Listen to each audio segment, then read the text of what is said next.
Kuģis jūrā sāka grimt. Cilvēki skrien apkārt, kliedz, panika, ko darīt. Atnāk mehāniķis un saka, kuģī caurums, vajag steidzam aizlāpīt. Tad atnāk kapteinis, jāsūknē ūdens ārā, citādi nogrimsim. Un tad atnāk progresīvie.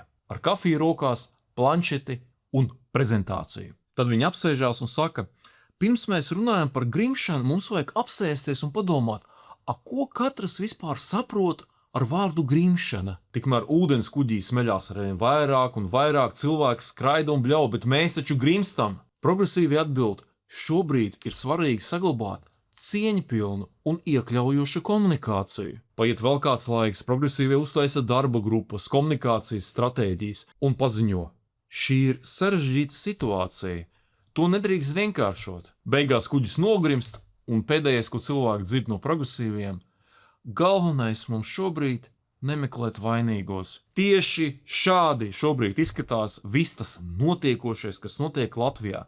To arī savārīt jebkādus mēslus.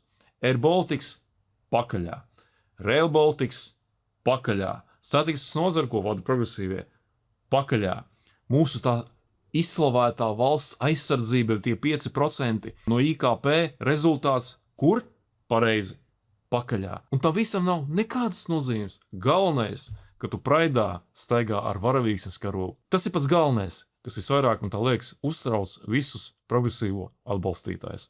Laimes jauks vakars!